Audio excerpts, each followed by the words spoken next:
अस्सलामुअलैकुम दोस्तों, मैं हूं अली हमज़ा। आप देख रहे हैं मेरा यूट्यूब और फेसबुक पेज। आगे बढ़ने से पहले आज़म स्वाति साहब की एक छोटी सी क्लिप देखिए, फिर उस पर बात करते हैं।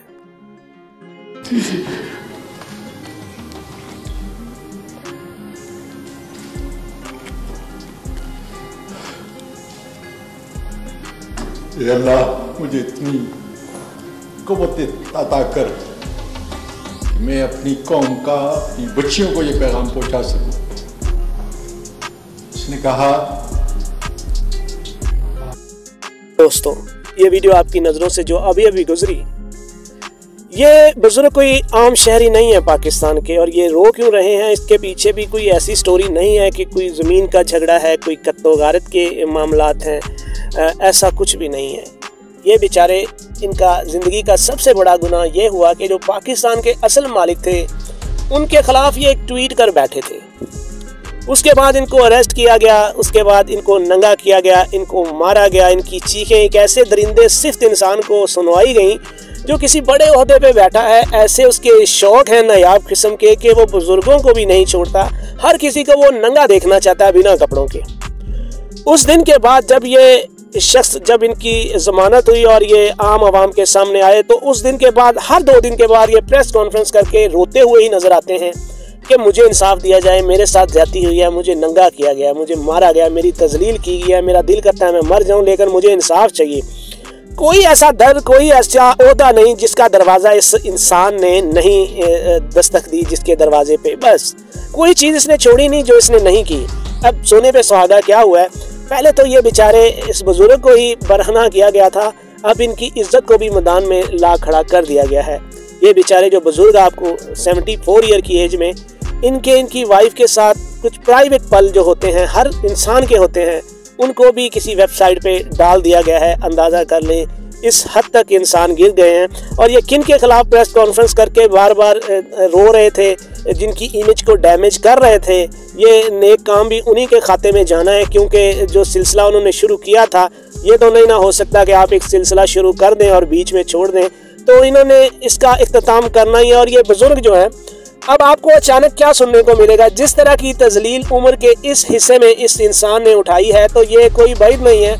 एक आध दिन में देखिएगा आपको इसकी खबर मिल जाएगी कि ये दुनिया में नहीं रहे, इंतकाल कर गए हैं। क्योंकि इनके दिमाग में अब बर्डन इस तरह के डाल दिए गए हैं, इनके बच्चों के सामने इनका पर्दा जो है वो फाश कर दिया गया है। इनके बच्चों के जो आंखें हैं, जिन्होंने ये चीज़ें देखी हैं, ये बुजुर्ग जब इस चीज़ को सोचता होगा बार बार, इसके ज़हन में अब ये चीज़ें नॉर्मल नहीं रही इसकी लाइफ में। देखिएगा कोई बात नहीं है, 1, 2, 4, 6 दिन में, महीने में देख लीजिएगा इस बुजुर्ग की खबर आपको मिल जाएगी। जिस तरह से ये एक तरह से हमला किया गया है, जान से इनको गोली से इसलिए नहीं मारा गया क्योंकि इनको मारने का एक नई तकनीक उन्होंने ईजाद कर दी है पाकिस्तान में। इस तरह लोगों को तजलील करना, नंगा करना, उसके बाद उसकी फैमिली की प्राइवेट से पल की फ़ोटो वीडियोज़ अपलोड कर देना।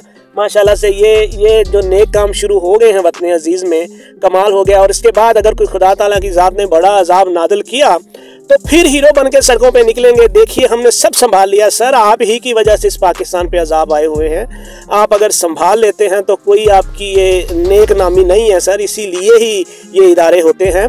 तो जो अजाब भी आते हैं वो भी आप लोगों की ही कारस्तानियाँ हैं। जो इस बुजुर्ग के साथ हुआ है, अल्लाह की लानत ही हो, जिसने इस बुजुर्ग की ज़ाती लम्हों की वीडियोस नेट पे अपलोड की हैं।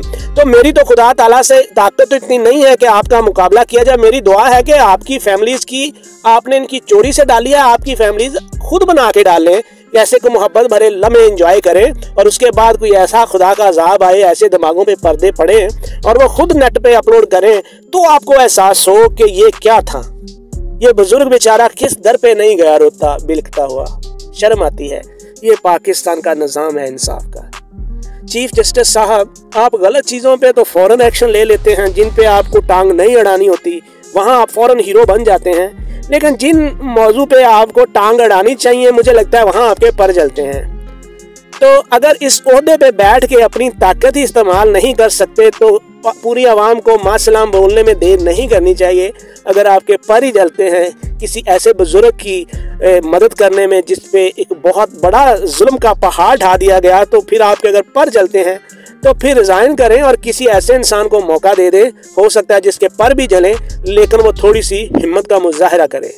इस बुजुर्ग को इंसाफ दीजिए। माशरे इंसाफ पे कायम होते हैं।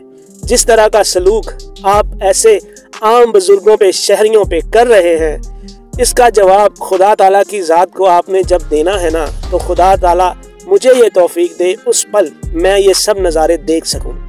आप किसी जहन्नम की दहकती हुई आग में जल रहे हों और हम आपको देख के एंजॉय कर रहे हों, ऐसी मेरी ख्वाहिशें हैं। अल्लाह करे मुझे ये दिन मेरे मरने के बाद नसीब ज़रूर हों, जब आप उस आग में जल रहे हों, जो इस तरह का कहर, किसी उम्र का लिहाज नहीं, किसी ओहदे का लिहाज नहीं, उसके सफ़ेद बालों की, हमारे तो इस्लाम में है कि सफ़ेद बालों का हया करो, आपने तो उसके सफ़ेद बालों का भी हया नहीं किया।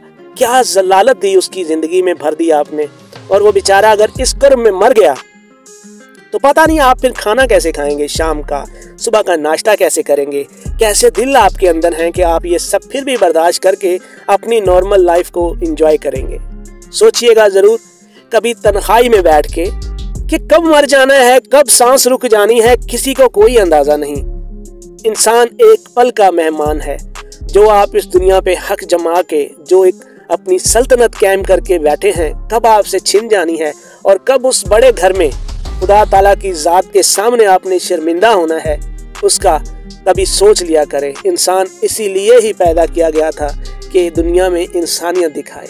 आप जो कर रहे हैं वो हैवानों के काम है और इसके नताइज आप इंशाल्लाह ज़रूर भुगतेंगे। अब तक के लिए बस इतना ही। दुआओं में याद रखिएगा। अल्लाह हाफिज़।